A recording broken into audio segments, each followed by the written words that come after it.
Well, good morning, Bo. You want to go out to the garden? I guess not. So Bo's going to stay here. We're going to head outside real quick. And we have got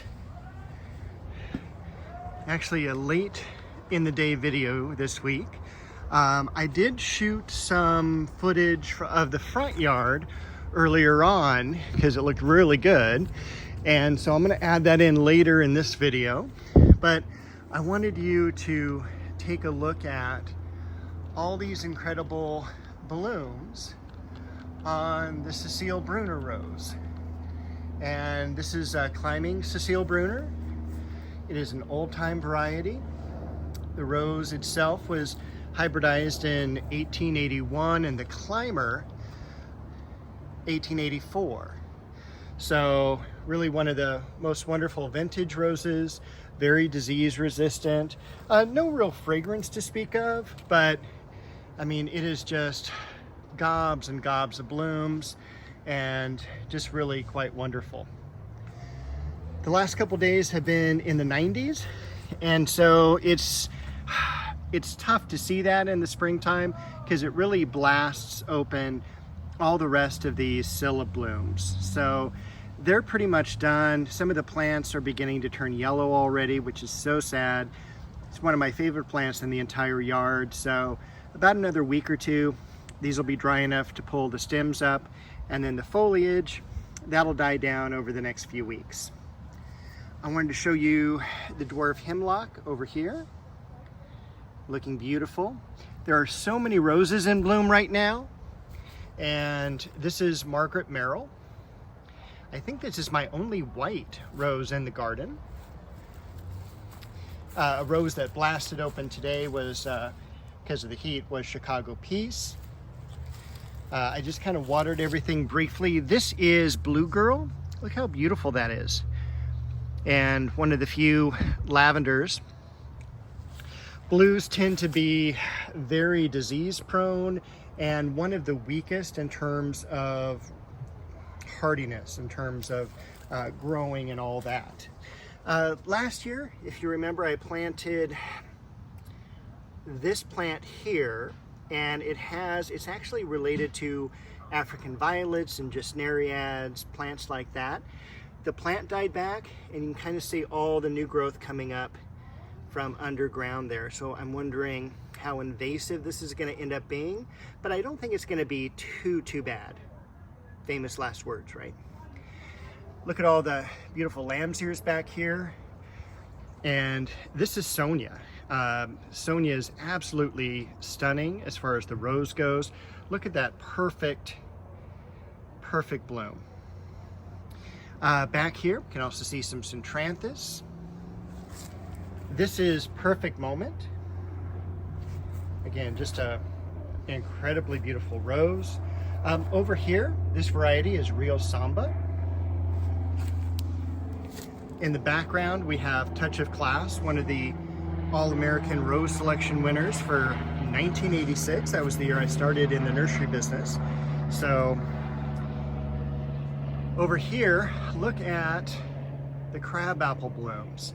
I love this because of the color, and I think it's going to look so great in a couple of years when it takes up this area, provides a little bit more shade, right? Still a little bit on the small side, but compared to the trees around it, they only have white flowers. So this one really kind of helps the mix of blooms. This is Gold Medal, very fragrant grandiflora. Down here is Tiffany, very fragrant rose, child of the famous Charlotte Armstrong rose. Over here, this is Garden Party from the 1950s. This is my multi-grafted plum tree, leafed out beautifully this year. So I am so happy. If you saw my earlier videos, there was not a whole lot of roots on this plant when I first planted it. I did buy it early in the season, and so I had a really great selection of, the way that this was branched, and I got it early in the season, so it wasn't like leftover or anything. But very few roots, and even the sawdust in the plastic bag was on the dry side. So I've been very careful watering it, hosing it down when the temperature got hot. And even today, I'm just making sure that on the hot weather like this, I'm going through making sure, keeping that wet. This is Duet. And again, Duet's kind of an underrated rose. Late 50s, early 60s is when that rose was brought out. Queen Elizabeth, look at that cluster of blossoms there. Oh my gosh, that is so beautiful. And then we just missed all the great Lynn Anderson blooms when they were just spiraling open. Here's one left. And I just love that, almost like a cherry pink around the edges and then blending lightly as it goes toward the base of the rose. We do have some, actually quite a few flowers on the cherry tree, leaves coming out, so that makes me really happy. Hopefully we'll get some nice growth off of this tree this year. It's been in the ground for quite a few years. It used to be all the way over there by the Perfect Moment, and in fact, that reminds me, we need to go back over here. That tree used to be right here, and I transplanted it about 3 years ago. So I'm hoping that the cherry tree will now put it on some good growth. This is the leafing out of the dogwood. So hopefully we'll get some blooms this year. I don't know, but this is the second or third time that it's been transplanted here. And also some gladiolas coming up in both of the cages. We barely got the old gladiolas pulled out as far as the foliage goes. A couple more things over here real quick before we head off into the other side of the yard. This is Heaven. And then I forget the red, but remember we transplanted that. The apricot tree leafing out wonderfully, as well as that red dragon maple. Over here, remember last week we had a lot of buds. Now we have a lot of blooms. This is Ingrid Bergman. No fragrance to speak of, but rich, deep, velvety blossoms, one of the darker reds, and very disease resistant. Variegated oregano. This is a variety called Just Joey. And look at that, there are actual leaves on the flowering apricot. So again, an immense amount of relief that this has finally leafed out. When I first got it, it had a couple blooms on it. Those came and went really, really quickly. And I've been waiting for probably 6 weeks, 8 weeks for the foliage to come out. And of course, next year will be a lot better. I will probably stake it next winter time once it loses its leaves and has been in the ground now for a year. We are losing the sunlight. So let me just quickly scan the vegetable garden. A little bit of growth, especially on the eggplants. Those are looking really good. And we've got the zucchini squash. This needs to be fed. This is an area that I can definitely tell you is poor soil. Beautiful maple tree, Sangugaku. And so I need to go through and throw some fertilizer here because you can kind of tell from when they were planted, it's a little bit less in terms of green. But I also wanted to point out this corner here and how great it's beginning to look. It's finally coming together with how I wanted it to appear. Large amount of growth now on the magnolias, and both of those are Elizabeth. That's the yellow magnolia. And that tree in the back is a Chinese fringe tree. That is Chiananthus is the botanical name. It starts with CHI. And so look, that is in full bloom. And then it's balanced over here by the bloodgood maples. So on either side of that, we have some darker maples, the clivia done blooming. We've got some gardenias underneath the Chiananthus, and then at least one of the antique roses I got last year. I will put another one over in that area. And we still have a nice amount of foliage coming off of this Japanese maple. But remember, I told you the top had been, just kind of dried up. I I'm not sure what had happened there, but the base of the tree looks good, so we'll at least be able to salvage that. Over here, the pomegranates, the Shasta daisies, the Shishigashira, Japanese maple. Look how beautiful that is. We have the Gemini rose and variegated alstroemeria. And I don't think there's really a whole lot else I wanted to point out. Actually, there is, as soon as I get this bit of crepe myrtle leaves off of that.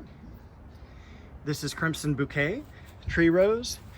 But look at how stark foliage contrast that is with the Japanese maple. And again, this is Orange Dream.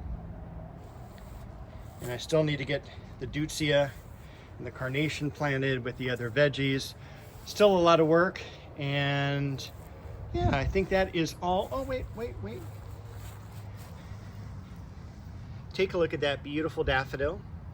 And this is obviously a much late blooming daffodil. It got planted late too, so next year it'll be earlier. This is, I don't know the variety. It's escaping me. Maybe Ice Capades? I'm not 100% sure on that. And real quick, look at that beautiful Iceland poppy. So today's date, April the 11th, 2025. I hope everyone has a great weekend. I'm gonna go ahead and pop in the video from the front yard right here. Hey everyone, it is Dave. I'm walking through the front yard for this part of the video. I'm not normally out here. Normally our videos are just of the backyard, but I did want to show you some of the cool things that are happening. First of all, this is a tree wisteria. It's trained up as a single trunk tree rather than a vine. And I am normally able to keep it to maybe about 2 to 3 foot in height from this point, and also about 4 by 4 in terms of width. And you can see the beautiful white blossoms that are coming down from this vine, and it's just fantastic. It has been here for many years now and a very consistent bloomer. The heavenly bamboo next to it, just coming back from a extreme chopping and all nice and clean foliage. Over here, we do have some of the antique roses we planted last year, including Souvenir de Malmaison over here, one of my favorites, and very, very fragrant rose. We have a couple other varieties as well that, quite honestly, I don't remember the names of at this point, but once they bloom, I'll be able to tell you the variety names, but they are very, very old types. In fact, this one back here comes from the early 1900s. It was a rose that was in the rose garden of the White House, and Teddy Roosevelt would wear one of these as a boutonniere all the time. Over here we have one rose from the backyard garden. This is Barbara Bush. We gave it one more chance out here, and it actually looks like it's doing pretty good.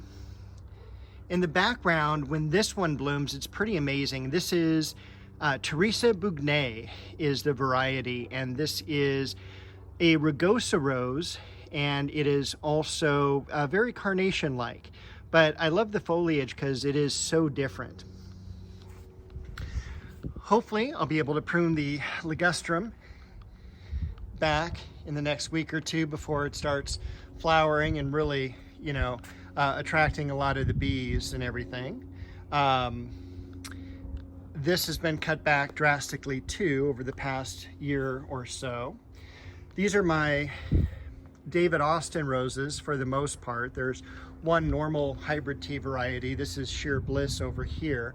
It has been struggling over the past couple of years, but we've got some other varieties here that are really beautiful. One of the original David Austins called Mary Rose.